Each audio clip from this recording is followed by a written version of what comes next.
Hey guys, today I'm going to show you how to change the spark plugs on your Mazda CX-5. This will work from years 2013 through 2017. 2018 and on, it might be a little different, but the process will still be the same. It'll also probably be very similar for Mazda 3s, Mazda 6s, Mazda CX-9s as well. It's super easy. It's pretty much just changing four bolts. You can do it with some basic tools. It'll take you 15 minutes and it'll save you some money at the mechanic. You're only going to need five things for this job. The first is new spark plugs. You're going to need four new spark plugs. I used NGK laser iridium spark plugs. It's what the Mazda factory recommends. If you go to the mechanic or the dealership, this is what they're going to put in your car. You can find the link in the description below to order these. You'll also need a 9/16 spark plug socket. Do yourself a favor and make sure you have a spark plug socket as opposed to just a deep socket. The spark plug socket will have a magnet inside of it that makes taking out the plugs and putting them back in much easier. You also need an 8mm socket, an extension, and a driver. Once you open up the hood, the first thing you'll need to do is take off the engine cover. So just grab underneath it and pull up and it'll pop right off. Then you'll see that there are four ignition coils that we'll need to remove by taking off these four bolts. So grab your 8mm socket and go through to each one of them and just loosen each bolt to start.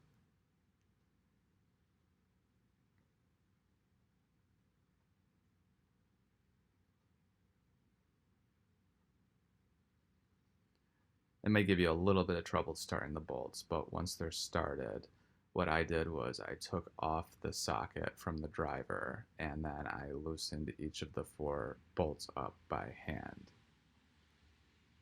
Make sure you put the bolts somewhere where you will definitely not lose them. Now that each of the bolts are removed, you can pull the four ignition coils and lay them off to the side so they're out of the way.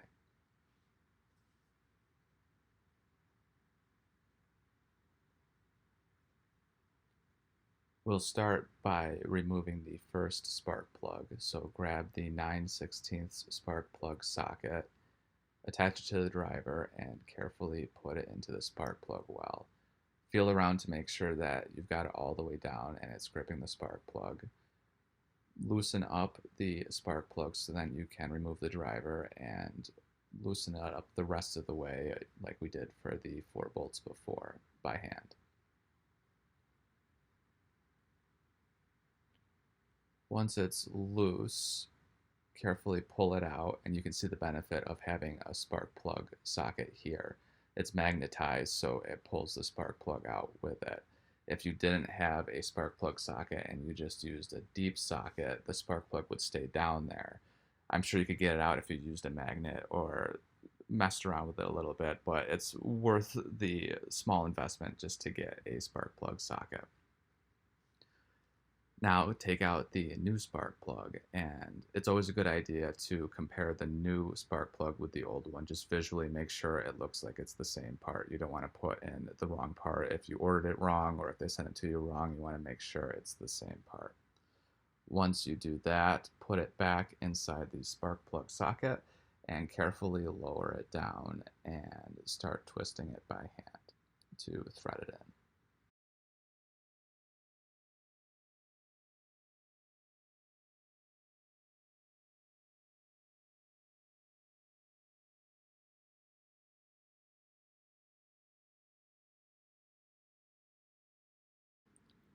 Once you have the spark plug in hand tight, attach the wrench and tighten it up.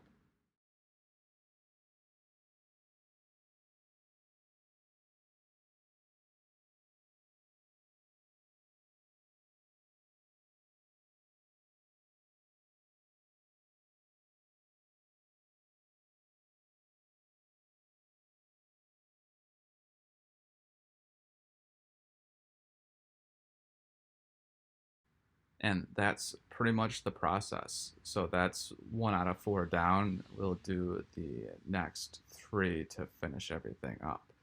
So again, put in the spark plug socket, loosen it up, and then do that for the other two.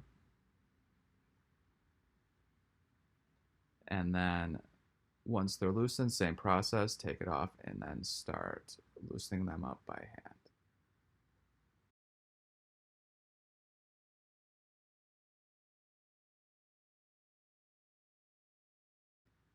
Now that those three are loosened and removed, just put the new three back in.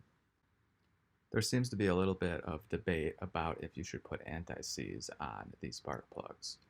I looked into it, and right on NGK's website, they say do not put anti-seize on their spark plugs, so I did not put any anti-seize on. Grab your spark plug socket again for the final time and go through to each of the spark plugs and tighten them up.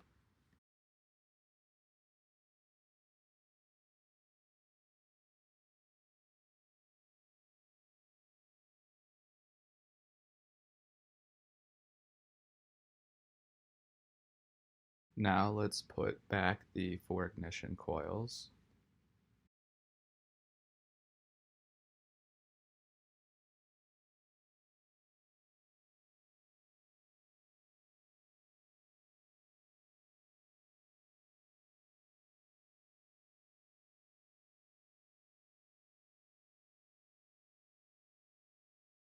And then finally the four 8mm bolts.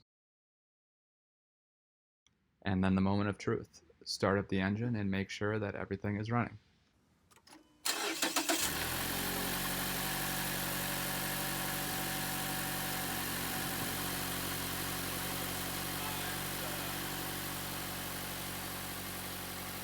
Everything looks and sounds good, so the last step is to put the engine cover back on. You'll see that there's these three prongs here that go into these three prong things here. What you can do is put the cover right on, and what I like to do is look right at the top, and you can see the oil cap and the dipstick, and then center those right there, and then just push, and you'll feel everything click in. And that's it. The job is done. You have new spark plugs. It wasn't that hard.